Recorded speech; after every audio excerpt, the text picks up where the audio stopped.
إن الحمد لله نحمده ونستعينه ونستغفره ونعوذ بالله من شرور أنفسنا وسيئات أعمالنا من يهده الله فلا مضل له ومن يضلل فلا هادي له وأشهد أن لا إله إلا الله وحده لا شريك له وأشهد أن محمدا عبده ورسوله يا أيها الذين آمنوا اتقوا الله حق تقاته ولا تموتن إلا وأنتم مسلمون يا أيها الناس اتقوا ربكم الذي خلقكم من نفس واحدة وخلق منها زوجها وبث منهما رجالا كثيرا ونساء واتقوا الله الذي تساءلون به والأرحام إن الله كان عليكم رقيبا يا أيها الذين آمنوا اتقوا الله وقولوا قولا سديدا يصلح لكم أعمالكم ويغفر لكم ذنوبكم ومن يطع الله ورسوله فقد فاز فوزا عظيما أما بعد فإن خير الحديث كتاب الله وخير الهدي هدي محمد صلى الله عليه وسلم وشر الأمور محدثاتها وكل محدثة بدعة وكل بدعة ضلالة وكل ضلالة في النار أعوذ بالله من الشيطان الرجيم بسم الله الرحمن الرحيم وقضى ربك ألا تعبدوا إلا إياه وبالوالدين إحسانا إما يبلغن عندك الكبر أحدهما أو كلاهما فلا تقل لهما أف ولا تنهرهما وقل لهما قولا كريما واخفض لهما جناح الذل من الرحمة وقل رب ارحمهما كما ربياني صغيرا آج میں نے چاہتوں کی سب کتابیں پھاڑ دیں آج میں نے چاہتوں کی سب کتابیں پھاڑ دیں صرف ایک کاغذ پہ لکھا لفظ ماں رہنے دیا چاند سورج پھول شبنم کہکشاں بھی ساتھ ہے یہ زمین بھی ساتھ ہے اور آسمان بھی ساتھ ہے اس لیے جنت کے جیسا لگ رہا ہے میرا گھر میرے بھائی بہنوں کے علاوہ ماں بھی میرے ساتھ ہے حاضرین جمعہ محترم بزرگوں پردہ نشی میری ماں اور بہنوں اللہ عز و جل نے ساری کائنات کو پیدا فرمایا تمام مخلوق اللہ خالق کی پیدا کرتا ہے مخلوق کے اندر اللہ عز و جل نے بعض کے اوپر حقوق رکھے ہیں ان خاصتاً اپنے بندوں میں انسانوں کے اوپر اس کے بھی حقوق ہیں اور اس کے اوپر لوگوں کے بھی حقوق ہیں بھائی کا بھائی پر حق ہے پڑوسی کا پڑوسی پر حق ہے دوست کا دوست پر حق ہے والدین کا اولاد پر اور اولاد کا والدین پر حق ہے ان تمام حقوق میں سب سے بڑا حق خالق کا اس کی مخلوق پر حق ہے اور وہ کیا ہے حق اللہ علی العباد ان یعبدوہ کہ اللہ کے بندوں پر یہ حق ہے کہ بند عبادت صرف خالص اللہ عز و جل کی کرے اس کے عبادت میں کسی اور کو شریک نہ کرے اور جب بندے یہ کام کر لیں تو پھر ان بندوں کا اللہ رب العالمین کی رحمت سے اللہ رب العالمین پر یہ حق ہو جاتا ہے کہ اللہ یعذب من لا یشرک بہ شیئا کہ جو شرک نہ کرے اللہ ایسے بندے کو عذاب نہ دے یہی بات مالک عز و جل قرآن کریم میں ارشاد فرماتا ہے کہ وقضى ربک کہ تیرے اللہ کا یہ فیصلہ ہے یہ آرڈر ہے یہ حکم ہے کہ اللہ تعبدوا الا اياه کہ اللہ کے علاوہ کسی کی عبادت نہیں کرنا یہ اللہ کا حق ہے اور اگلا حق کیا تھا وبالوالدین احسانا اللہ نے اپنے حق کے بعد جس چیز کو بیان کیا وہ والدین کا حق ہے وہ ماں باپ کے ساتھ اسی سلوک کا اوجر ہے کہ اللہ کی عبادت کرو اور اپنے ماں باپ کے ساتھ حسن سلوک کرو احسان کرو نیکی کا برتاؤ کرو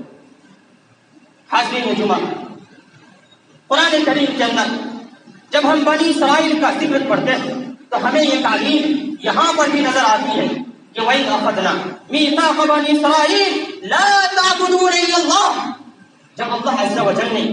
بنی اسرائیل سے عہد لیا اس چیز پر کہ لا تعبدون الا اللہ کہ اللہ کے علاوہ کسی کی عبادت نہیں کرنا اور اگلا حد کیا تھا وبالوالدین احسانا اپنے ماں باپ کے ساتھ حسن سلوک کرنا احسان کرنا نیکی کا برتاؤ کرنا حاضرین جمعہ اب آئیے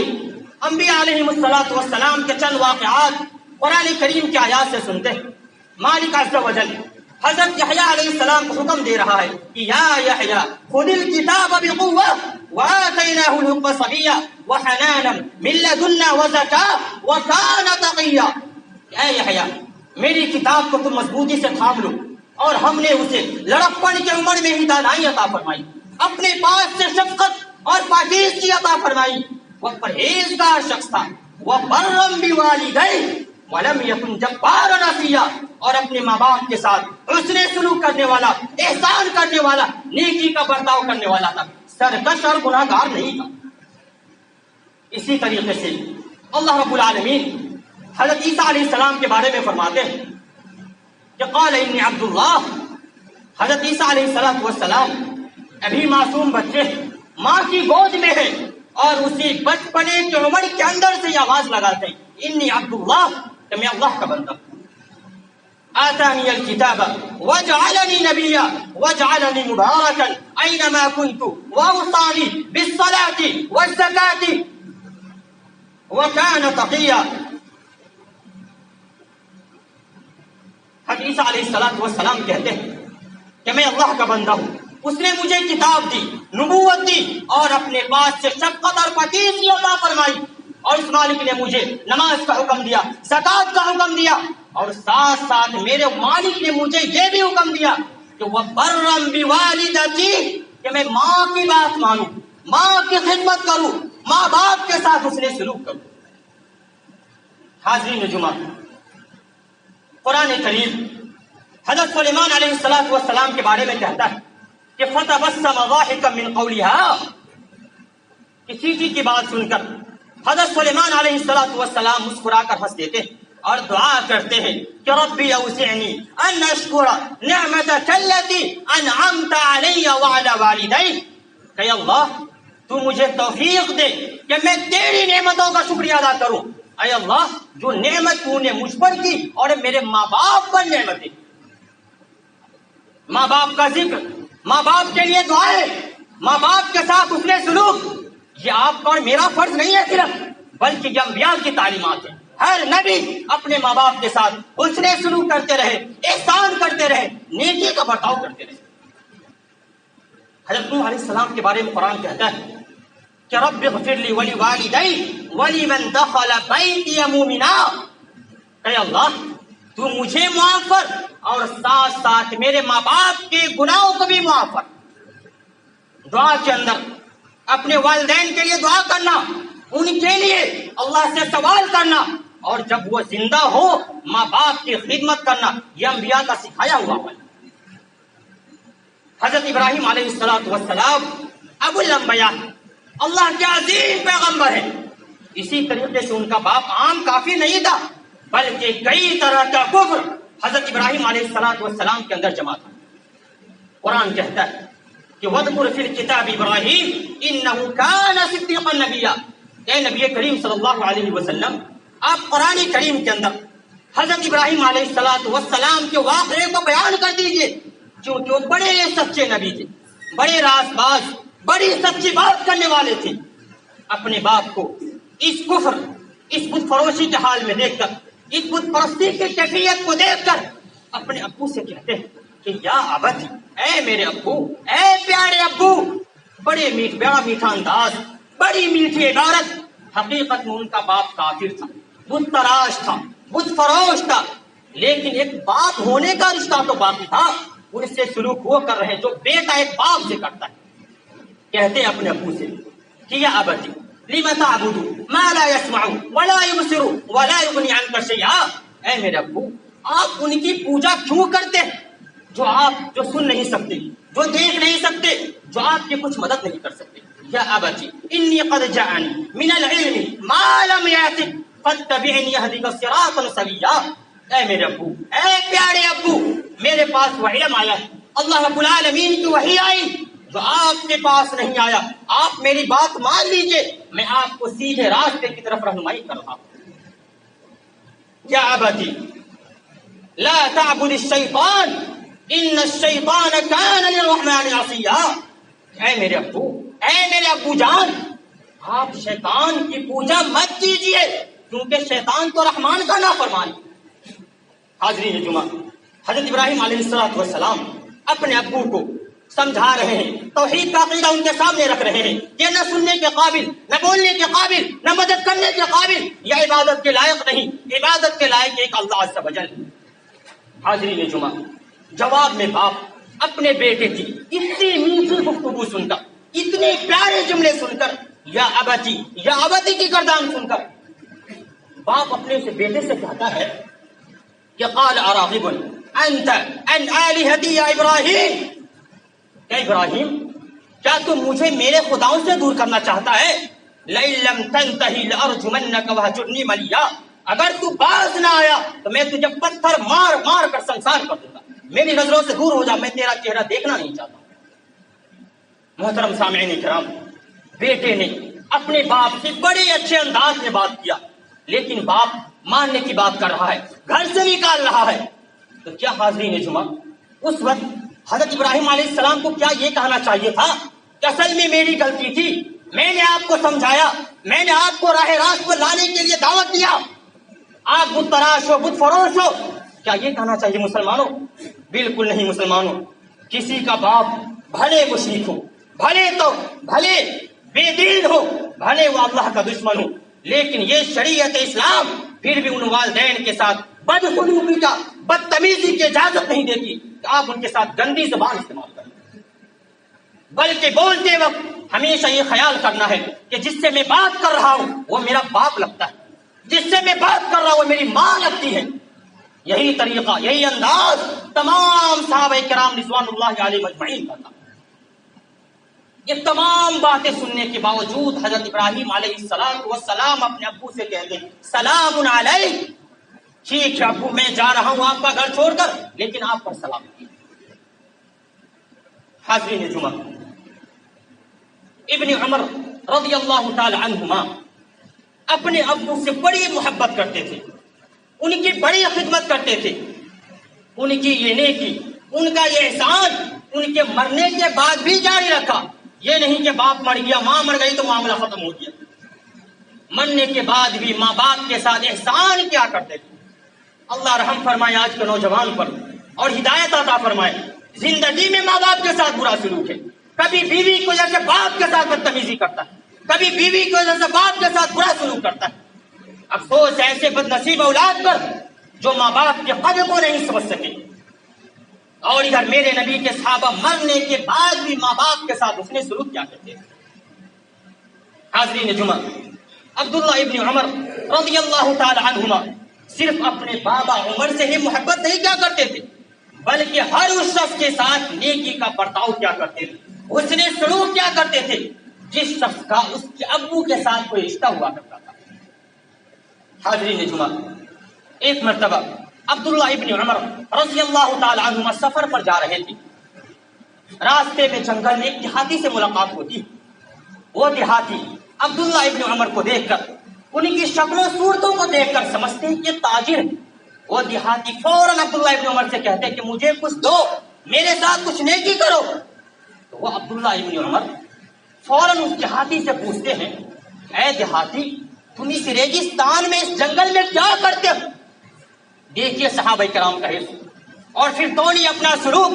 کہ 6 مہینے گزر جاتے، ماں کو سلام نہیں کرتے، باپ کو سلام نہیں کرتے، ماں باپ کو فون کر کے ان کی کیفیت اور حالت نہیں پوچھتے، اور نہیں سمجھتے کہ کائنات کی عظیم نعمتوں میں سے ماں اور باپ کی دعا ہے۔ خوش نصیب ہے وہ اولاد جن کے ماں باپ زندہ ہیں اور وہ ان کی دعائیں لے کر، ان کی خدمت کر کے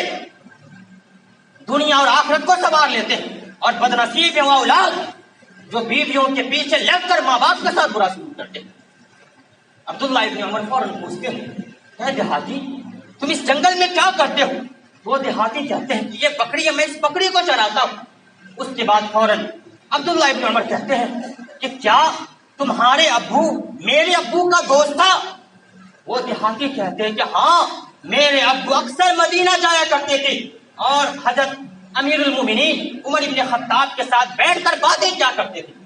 جو ہی یہ آواز عبداللہ ابن عمر کے کان میں پڑتی ہے، عبداللہ ابن عمر فوراً سواری سے اترتے ہیں اور آپ کے سر پر جو پگڑی ہوتی ہے وہ پگڑی اتار کر اس دیہاتی کو دے دیتے ہیں, سامان دے دیتے ہیں اور کہتے ہیں کہ اے دیہاتی یہ تیرے لیے ہدیہ ہے. عبداللہ ابن عمر کے ساتھی کہتے ہیں اے عبداللہ ابن عمر آپ کیا کر رہے ہو؟ آپ نے اپنی پگڑی دے دیا, سامان دے دیا. عبداللہ ابن عمر کہتے ہیں کہ ہاں اس دیہاتی کا مجھ پر حق ہے. کہا کبھی تھوڑی دیر پہلے آپ ان کو جانتے نہیں تھے, ان کے نام تک کا پتا نہیں تھا, اور آپ کہہ رہے ہیں کہ اس کا مجھ پر حق ہے. کہا ہاں اس دیہاتی کا مجھ پر حق ہے, اور میں نے جو کچھ بھی کیا وہ اس لیے کیا کہ میں نے اللہ کے نبی کو فرماتے ہوئے سنا تھا کہ نابر البر صلۃ الولد اہل الدابر, کہ نیکی یہ ہے کہ انسان اپنے باپ کے تعلق والوں کے ساتھ بھی اچھا سلوک کرے. یہ سارا کچھ مجھے اپنے مالک و مولا کے دربار میں مل جائے گا. حاضرین جمعہ, یہ وہ لوگ تھے, یہ وہ صحابہ تھے, ان کا یہ ایمان تھا کہ وہ ماں باپ کے مرنے کے بعد بھی نیکی کے ذریعے حسن سلوک کے راستے کو تلاش کرتے. لیکن آج ایک عام مسلمانوں کی کیفیت یہ ہے کہ ماں باپ گھر میں زندہ موجود ہیں لیکن ان کے ساتھ خدمت کرنے کی توفیق نہیں ہوتی. حاضرین جمعہ, حضرت ابو ہریرہ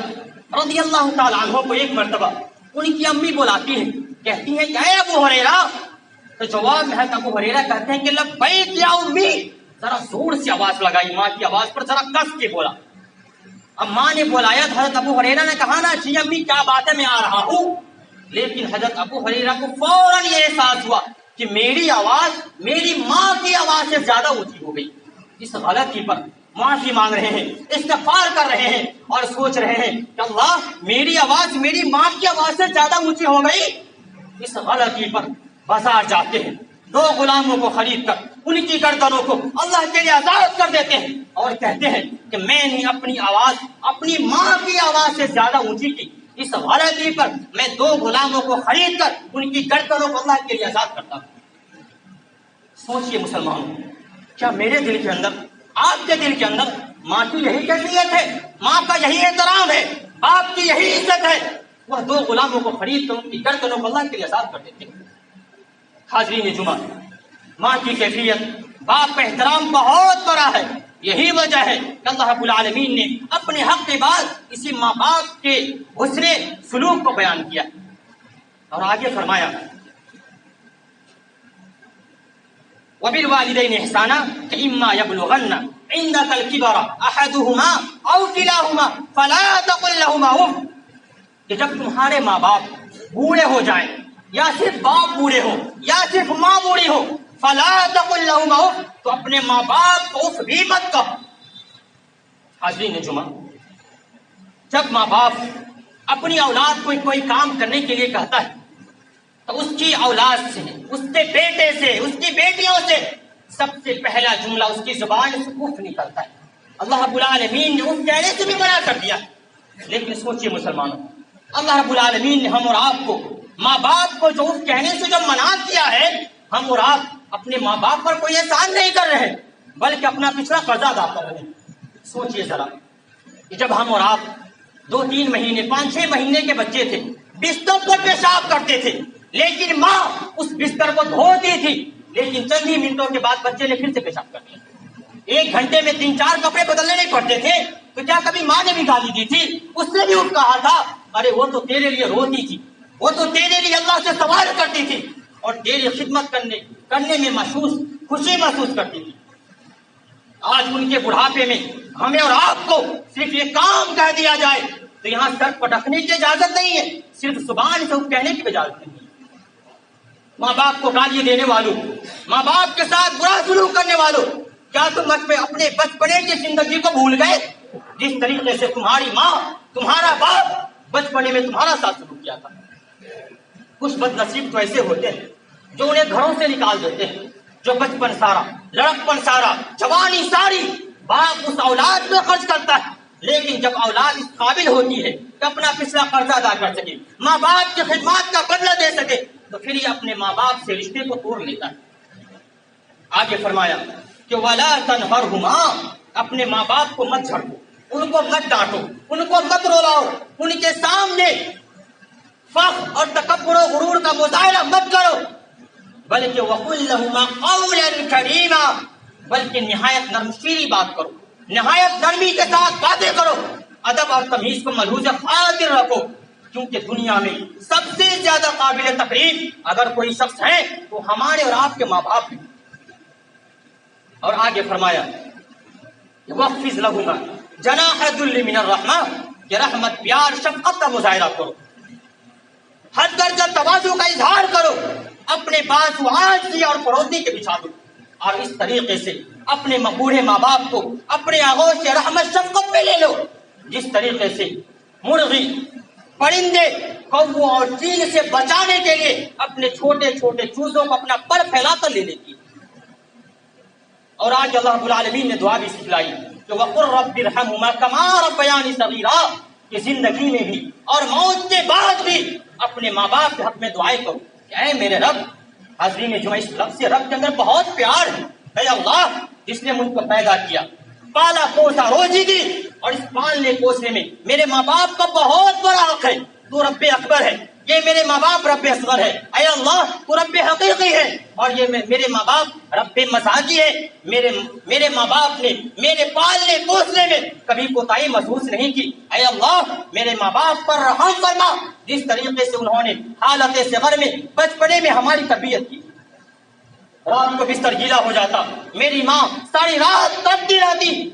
میری ماں ساری رات روتی رہتی کہ میرا بیٹا بیمار ہو گیا، میرا باپ ساری رات روتا رہتا کہ میرا بیٹا بیمار ہو گیا، یا اتنی رحمت اتنا پیار کے ساتھ ہمارے اور آپ کے ساتھ شروع کیا کرتے۔ حاضرین جمعہ، اللہ رب العالمین نے اس دعا میں حالت صغر کا، بچپنے کا ذکر کر کے گویا اولاد کو یہ احساس دلایا کہ جب تم ماں باپ کے شفقتوں کے، محبتوں کے، عنایتوں کے محتاج تھے، اس کی تربیت کے محتاج تھے، تو کس طریقے سے انہوں نے تمہارے ساتھ سلوک کیا تھا، اسی سلوک کا یہ بھی مستحق ہے کہ تم بھی ان کے ساتھ وہی سلوک کرو، وہی ٹھیک کرو، وہی اس نے اخلاق کا مظاہرہ کرو جو انہوں نے بچپنے میں تمہارے ساتھ سلوک کیا تھا۔ حاضرین جمعہ، اب ذرا غور کیجیے، اس مسجد میں بیٹھے ہوئے اکثر لوگ باہر سعودیہ، قطر یا باہر کے ملکوں میں کماتے ہیں، اب ذرا غور کیجیے، جب آپ اپنے مدیر کے پاس فیکٹری میں کام کرنے کے لیے جاتے ہیں تو کس طرح مسکرا کر ملتے ہیں، اپنے دوستوں سے ملتے ہیں تو کتنا پیار اور محبت سے ملتے ہیں، یا باہر اپنے رشتے داروں سے یا جن سے بھی تعلقات ہو ان کے ساتھ کتنا اچھا سلوک کرتے ہیں، کیا اسی پیار محبت مسکراہٹ سے اپنی ماں سے بھی ملے ہیں، اپنے ماں باپ کے ساتھ بھی آپ سلوک کرتے ہیں؟ ارے حاضرین جمعہ، تیرا باپ تیری ماں سارے لوگوں میں سب سے زیادہ نیکی کے حسن سلوک کے حقدار ہیں، سارے لوگوں سے مسکرا کر ملتے ہیں، اچھے جملوں سے مخاطب ہوتے ہیں، لیکن جب ماں باپ کے پاس جاتا ہے تو ان کو اپنے لیے مصیبت گردانتا ہے، ان کو اپنے لیے آزمائش گردانتا ہے۔ محترم سامعین کرام، آپ ذرا غور کیجیے، ایک آدمی کس طرح پیدا ہوتا ہے اور کس طرح وہ ماں کے پیٹ میں 9 مہینے رہتا ہے، اور کس طریقے سے ماں اپنے پیٹ میں 9 مہینے لے کر ادھر ادھر کام کرتی پھرتی ہے۔ اللہ رب العالمین قرآن کریم کے اندر ماں کے اس درد کو بیان کرتے ہوئے کہتا ہے کہ حملته امه وهنا على وهن وفصاله في عامين، اور ایک جگہ فرمایا کہ حملته امه كرها ووضعته كرها وحمله وفصاله 30 شهرا، کہ نہایت تکلیف کے ساتھ اٹھاتی اور ناقابل بیان تکلیف سہ کر بچے کو جلتی ہے، 2 سال تک چھاتی سے لگائے رکھتی ہے، اس کی غلاظتیں صاف کرتی ہے، خوش دلی سے سارے کام کرتی ہے، کبھی کوئی پریشانی محسوس نہیں کرتا، باپ کمائی کر کے لاتا ہے، بچے کو کھلاتا ہے، پلاتا ہے، پالتا ہے، پوستا ہے، دونوں مل کر اس کی تربیت کرتے ہیں، پروان چڑھاتے ہیں، پڑھنے کی عمر کا ہو جاتے ہیں تو تعلیم دلاتے ہیں، تعلیم و تربیت کو تاریخ مقرر کرتے ہیں، مدرسوں، اسکول اور کالجوں کی راہ دکھاتے ہیں، اور اس طریقے سے دونوں مل کر اس کی تربیت کرتے ہیں، یہاں تک کہ ایک انسان مرد ہوتا ہے، جوان ہو جاتا ہے، تو کیا اس احسان کا یہ تقاضا نہیں کہ اپنے بوڑھے والدین کے ساتھ اس نے سلوک کرے، اپنے بوڑھے والدین کی خدمت کرے، ان کے حق میں دعائیں کرے؟ ارے مسلمانوں، آج کل کی اولاد اپنا سارا کام کرتا ہے، اپنی ساری مال و دولت ادھر ادھر لٹا دیتا ہے، لیکن وہی مال و دولت، وہی روپیہ پیسہ اپنے ماں باپ پر خرچ نہیں کرتا۔ شاعر کہتا ہے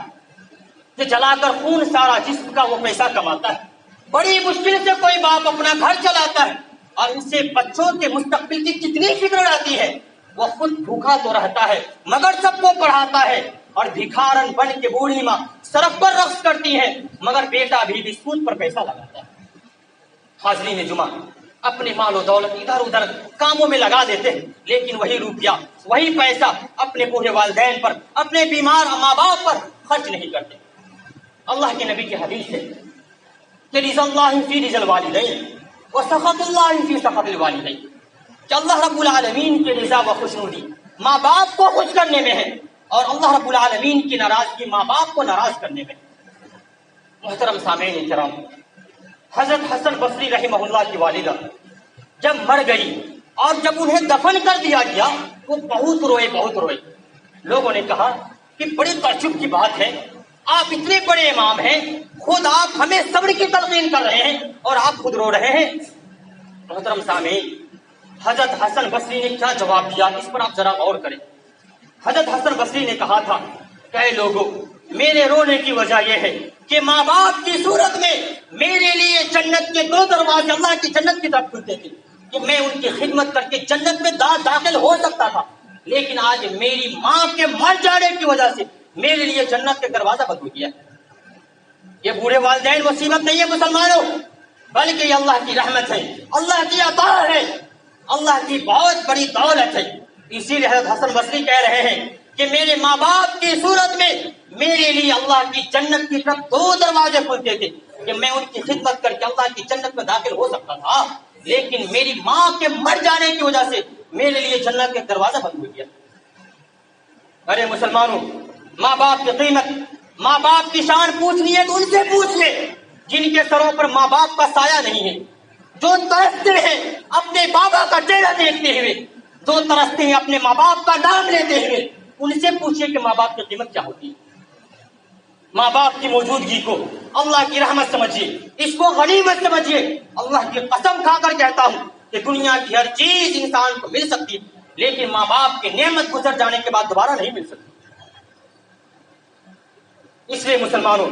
اس ماں باپ کی قدر کیجیے، ماں باپ کے لیے اپنے دونوں ہاتھوں کو کھولیے، اپنی زبان کو نرم کیجیے، ان ٹوٹے ہوئے رشتوں کو جوڑیے۔ اگر کوئی اولاد اپنی ماں باپ سے ناراض ہوا ہے یا کوئی ماں باپ اپنی اولاد سے ناراض ہے، ابھی زندہ ہے، زندگی میں ہی اس موقع کو غنیمت جانیے اور ان سے فون کے ذریعے، خط کے ذریعے معافی مانگ کر اپنا معاملہ ٹھیک کر لیجیے، کیونکہ مسلمانوں یہی ماں باپ جنت بھی ہے جہنم بھی ہے۔ اگر آپ کے ماں باپ آپ سے راضی ہیں، خوش ہیں، تو پھر سمجھ لیجیے کہ جنت کا سفر بڑا آسان ہے، لیکن اگر آپ کے ماں باپ ناراض ہیں اور ان کی یہ ناراضگی اپنے حقوق پر ہے کہ آپ ان کے حقوق کو ادا نہیں کر رہے ہیں، تو پھر سمجھ لیجیے کہ جہنم کا سفر بڑا آسان ہے۔ حاضرین جمعہ، نبی کریم صلی اللہ علیہ وسلم کی حدیث ہے، بخاری مسلم کی حدیث ہے، اللہ کے نبی کہتے ہیں کہ من الکبائر شتم الرجل والدیہ، کہ بڑے گناہوں میں سے سب سے بڑا گناہ یہ بھی ہے کہ کوئی شخص اپنے ماں باپ کو گالی دے۔ صحابہ متعجب ہوئے اور کہا کہ وَهَلْ يَشْتُمُ رَجُلُ وَالِدَيْهِ، کہ اللہ کے نبی کیا دنیا کے اندر کوئی ایسا شخص ہے جو اپنے ماں باپ کو گالی دیتا ہے؟ اس وقت اللہ کے نبی نے کہا تھا کہ یسب ابا الرجل فیسب ابا یسب امہ فیسب امہ، کہ ایک شخص دوسرے کے باپ کو گالی دے اور جواب میں اپنے باپ کو گالی سنائے، ایک شخص دوسرے کی ماں کو برا بھلا کہے اور جواب میں اپنی ماں کو برا بھلا کہلوائے، تو گویا کہ اس طریقے سے اپنے ماں باپ کو گالی دینا ہوا۔ چہ جائے مسلمانوں کا آج ڈائریکٹ لوگ اپنے ماں باپ کو ستاتے ہیں، اور بعض نہ انجان نہ عاقبت اندیش اولاد تو ایسی ہے جو اپنے ماں باپ کو گالی تک دے دیتے ہیں۔ جو لوگ اپنے ماں باپ کے اس عظیم احسان کو بھلاتے ہیں، نافرمانیاں کرتے ہیں، یقیناً وہ اس لائق ہے کہ اللہ اس کو عذاب دے اور سزا دے اور جلد سزا دے، ان کو خود ان کی اولاد سے وہ صورتحال بھگتنا پڑے جو صورتحال وہ اپنے ماں باپ کے ساتھ کی گئی۔ حاضرین جمعہ، ایک شخص خانہ کعبہ کا طواف کر رہا تھا اور اپنی ماں کو اپنی پیٹھ پر لادے ہوا تھا، اور گویا کہ اپنی ماں کو اپنی پیٹھ پر لاد کر خانہ کعبہ کا طواف کر رہا تھا۔ اتفاقاً ہوتا ہے کہ وہاں سے عبداللہ ابن عمر کا گزر ہوتا ہے۔ وہ انسان جو اپنی ماں کو اپنے پیٹھ پر لادے ہوئے ہوتا ہے، وہ کہتا ہے اے عبداللہ ابن عمر، اب آپ کا کیا خیال ہے کہ کیا میں نے اپنی ماں کو اپنے پیٹھ پر لاد کر طواف کرنے کی وجہ سے کیا میں نے آج اپنی ماں کا حق ادا کر دیا؟ اس وقت عبداللہ ابن عمر کہا تھا، اے لوگوں بالکل بھی نہیں، بالکل بھی نہیں، تم نے اس ایک سانس کی قیمت کو بھی تم نے ادا نہیں کیا جو تمہاری ماں نے تمہاری پیدائش کے وقت دی تھی، اور نہ جانے تمہاری پیدائش کے وقت تمہاری ماں نے کتنی تکلیفیں جھیلی تھی، اس ایک تکلیف اور ایک سانس کی اس ایک ہچکی کی قیمت کو بھی تم نے ادا نہیں کیا۔ تو حقیقت یہ ہے مسلمانوں کہ ہم میں کا کوئی بھی شخص چاہے جتنی خدمت ماں باپ کی کر لے، ماں باپ کے حق کو ادا کر ہی نہیں سکتا اور اس سے کبھی عہدہ بھی بڑا نہیں ہو سکتا، لیکن جس حد تک ہو، جہاں تک ہو، ہم زیادہ سے زیادہ کوشش کریں کہ ہم ماں باپ کو خوش رکھ سکیں، ان کے حق میں دعائے خیر و رحمت کریں، اور اگر کسی نامحروم القسمت آدمی نے اپنے ماں باپ کے حق احسان ادا نہ کیا ہو یا کوئی کوتاہی کی ہو، ان کے والدین مر گیا ہو، تو ان کے لیے مہلت ہے کہ آپ ماں باپ کے حق احسان کو ادا کیجیے، ان کے رشتہ داروں کے ساتھ اچھا سلوک کیجیے، ان کے دوستوں کے ساتھ پیار محبت کا مظاہرہ کیجیے، اور ان کے حق میں دعائے خیر و رحمت ہمیشہ کیجیے۔ تو ہو سکتا ہے، ممکن ہے کہ اللہ رب العالمین آپ کی اس کوتاہی کو معاف فرما دے اور آپ کے لیے جنت کا راستہ آسان کر دے۔ آخری بات مسلمانوں، کیونکہ ایک ماں باپ کی کوئی بہت بڑی قیمت یا بہت بڑی دولت یا بہت بڑی خواہش نہیں ہوتی اپنی اولاد سے، بلکہ ایک ماں باپ کی بہت چھوٹی سی خواہش یہ ہوتی ہے کہ جب میرا بیٹا بڑا ہو کر جوان ہو جائے گا تو میرے بڑھاپے کا سہارا بنے گا۔ اس سے زیادہ بڑی خواہش کچھ ہو ہی نہیں سکتی ہے، کیونکہ شاعر نے اپنے ماں کے اس خواہش کو ایک شعر میں بیان کرتے ہوئے کہتا ہے کہ اپنے بچوں سے لگا رکھتے ہیں سب کیا امید، خوش نصیبی ہے جو اپنے پیڑ کا پھل کھا سکے اور پوری کرتے رہتے ہیں بیوی کی سب فرمائشیں، مگر بوڑھی ماں کا ایک چشمہ نہیں بنوا سکے۔ اور ماں کہتی ہے کہ اگر ٹوٹا ہوا چشمہ میرا بنوا دیا ہوتا تو ایک اچھا شگون اور اچھا مہورت دیکھ سکتی تھی۔ میری خواہش کہاں کہ دنیا کو دیکھوں اے میرے بیٹے، مگر چشمہ لگا کر تیری صورت دیکھ سکتی تھی۔ بس یہ چھوٹی سی خواہش ہوتی ہے مسلمانوں۔ یہ تمام خطبہ جمعہ کا خلاصہ بس یہی ہوا کہ ہم اپنے ماں باپ کے ساتھ حسن سلوک کریں، ان کے لیے ہمیشہ دعائیں خیر و رحمت کریں، اور ان کے لیے ہمیشہ اللہ رب العالمین سے دعائیں کرتے رہیں کہ رب ارحمہما کما ربیانی صغیرا۔ آخر میں اللہ رب العالمین سے دعا کرتا ہوں کہ اللہ رب العالمین ہم نے جتنی بھی باتیں کہی ہیں ان تمام باتوں پر سب سے پہلے ہمیں عمل کرنے کی توفیق عطا فرما، اس کے بعد آپ تمام سامعین ناظرین کو اس پر عمل کرنے کی توفیق عطا فرما۔ اقول قولی ھذا واستغفر اللہ لی ولکم ولسائر المسلمین فاستغفروہ انہ هو الغفور الرحیم۔